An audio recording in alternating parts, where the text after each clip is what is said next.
Les gars, le Bitcoin est en train de voir une magnifique poussée en ce moment, mais ce rallye du Bitcoin n'est peut-être pas ce qu'il pourrait vous sembler à première vue. En fait, la plupart des gens vont peut-être complètement se tromper sur ces fameux mouvements du Bitcoin. Alors les gars, aujourd'hui, il faut que je vous explique pourquoi le Bitcoin est en hausse actuellement. Je vais passer un petit peu en vue ce qu'il vous faut surveiller ensuite et ce qui, je pense, pourrait être la prochaine étape sur les marchés de la crypto-monnaie. Alors encore une fois, je vais également vous donner une mise à jour sur mes trades ici que j'ai ouvert sur OKEx, mes bots de trading, etc. Alors n'hésitez pas à rester dans les parages, voilà encore une vidéo importante et pleine d'infos. Bienvenue à tous, je m'appelle Maxime et je vous apporte chaque jour des nouvelles vidéos en français sur les crypto-monnaies en vous apprenant comment vous faire de l'argent sur ce marché. Si vous êtes nouveau sur cette chaîne, alors soyez sûr de vous abonner et d'activer la cloche dès maintenant. Ceci étant dit, avant qu'on ne fasse quoi que ce soit, regardons simplement le marché des cryptos dans son ensemble, ça fait plaisir. Constatez les gars, considérable qu'on vient de voir à tous les niveaux. En fait, on a même atteint un nouveau sommet annuel pour le Bitcoin. Voilà une excellente nouvelle, c'est absolument énorme. Vous pouvez voir ces trois énormes chandelles vertes qu'on a ici sur l'intervalle journalière qui ont complètement fracassé la boîte orange ici.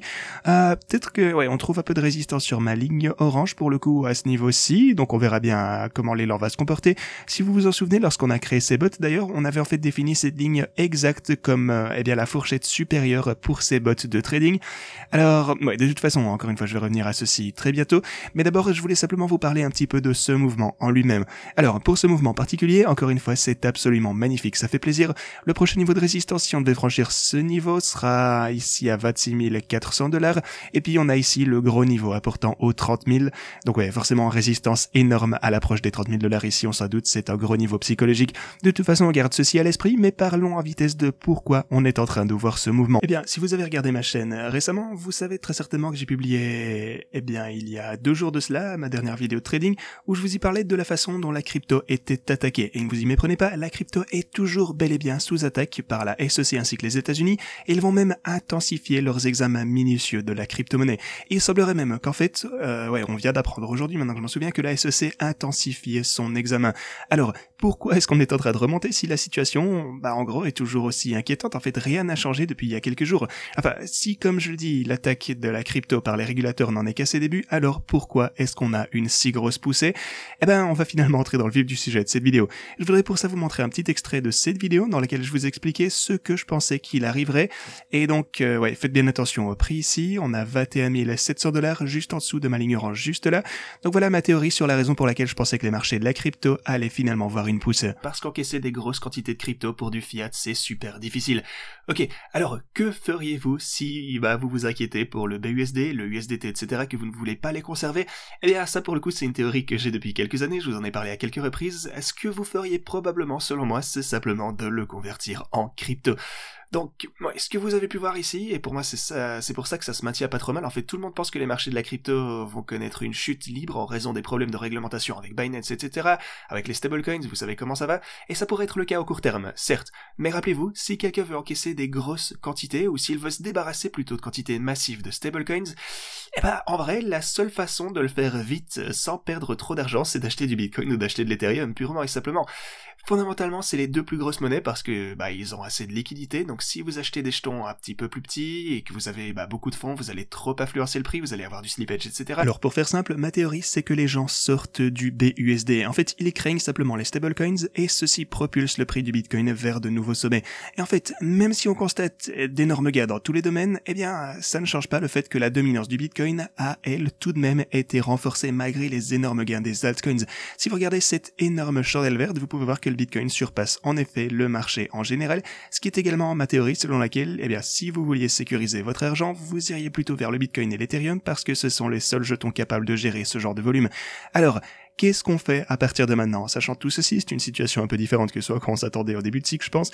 Je pense qu'une grande partie de la raison pour laquelle le Bitcoin voit une poussée en ce moment, c'est que les gens trouvent des solutions pour ne plus avoir de stablecoins. Ça a été ma théorie depuis plusieurs années déjà, que ceci se produirait, disons que si les stablecoins devaient être interdits ou que quoi que ce soit d'autre, ça pourrait, en gros, si on avait la peur concernant les stablecoins, je pensais que ceci conduirait à une poussée pour le reste des cryptos, et c'est peut-être ce qu'on est en train de voir en ce moment. Mais alors, comment devrions-nous gérer cette situation?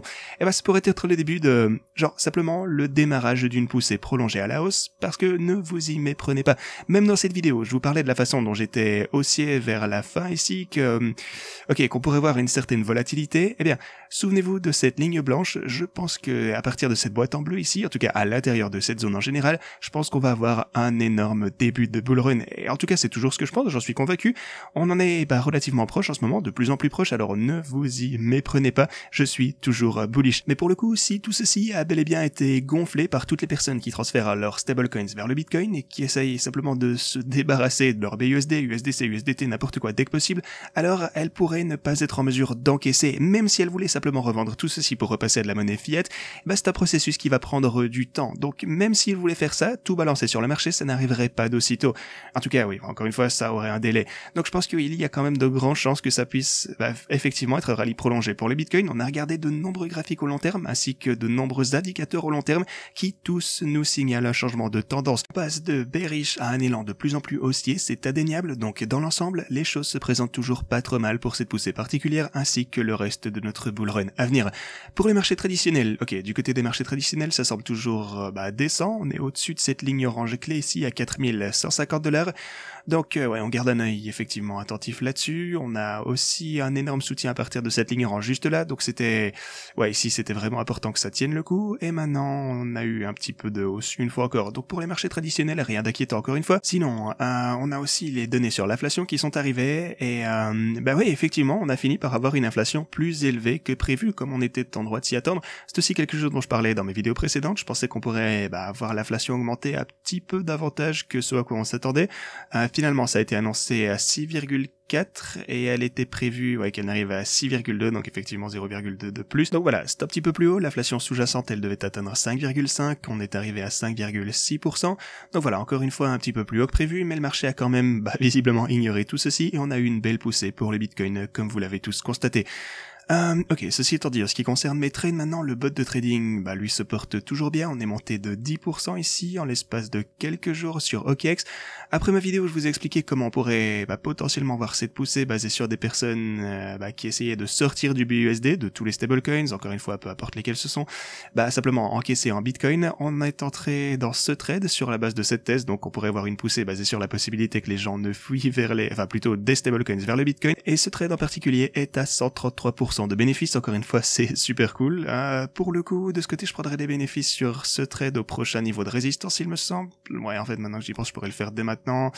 Plutôt attendre les 26 400, je sais pas trop, mais je pense qu'on a quand même un certain élan haussier qui pourrait potentiellement se continuer. On dirait que ça voudrait aller plus haut, donc pour l'instant, je vais garder ceci ouvert et je vais rester attentif, donc je pense qu'on ne rechute pas trop. Et si vous voulez me rejoindre lors de mon prochain trade, assurez-vous de vous inscrire tout d'abord ici sur OKX, vous aurez jusque 50 000$ en bonus. Vous pouvez utiliser ce lien juste ici. Si vous préférez, vous pouvez utiliser Bybit, vous aurez jusque 30 000$, ainsi que jusque 8 400$ de ce côté sur BitGet.